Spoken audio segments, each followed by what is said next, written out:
Super ফোরে যেতে যে শ্রীলঙ্কার দিকে তাকিয়েছিল বাংলাদেশ, সেই শ্রীলঙ্কায় এবার ফাইনালে যেতে বাংলাদেশের দিকে তাকিয়ে। গৌরবময় অনিশ্চয়তার খেলা ক্রিকেটে শেষ বলে কিছু নেই। সুপার ফোরে টানা 2 পরাজয়ে লঙ্কানরা হয়ে পড়েছে কোণঠাসা। তবে এক জয় নিয়েই তাদের আছে শেষ 4-এ যাওয়ার সুযোগ। সেজন্য তাদের মূল ভরসা বাংলাদেশ।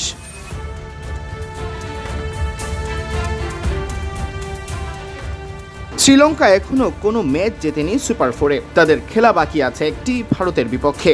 সেই ম্যাচ জিতলে লঙ্কানদের পয়েন্ট হবে 2। পাকিস্তানের বিপক্ষে পাওয়া জয়ে ভারত ইতোমধ্যে 2 পয়েন্টের মালিক। পাকিস্তান আবার শ্রীলঙ্কাকে হারিয়ে 2 পয়েন্ট বাগিয়ে নিয়েছে।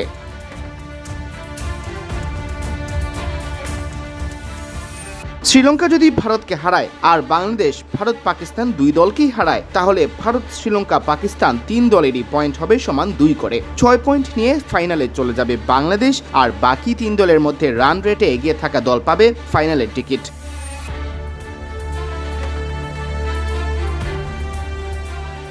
শ্রীলঙ্কার সামনে এই দরজাটাই এখন খোলা আছে। তবে সমীকরণ মেলাতে হলে রান রেটের দিক থেকে পেছনে ফেলতে হবে ভারত ও পাকিস্তানকে। তাও সম্ভব হতে পারে বাংলাদেশ যদি ভারত ও পাকিস্তানকে বড় ব্যবধানে পরাজিত করে।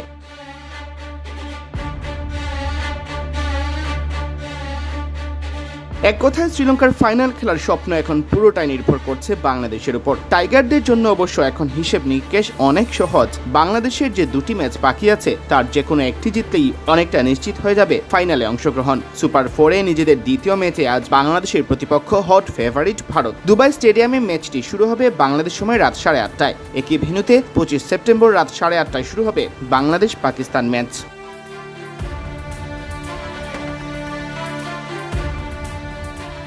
বাংলাদেশ ও ভারত 2 দলই সুপার ফোরে একটি করে ম্যাচ খেলে অপরাজিত। রান রেটে অবশ্য ভারত এগিয়ে। আজকের ম্যাচে বাংলাদেশ জিতলে অনেকটাই নিশ্চিত হয়ে যাবে টাইগারদের ফাইনাল খেলা। ভারতের জন্য একইভাবে সহজ ফাইনালে যাওয়ার সমীকরণ।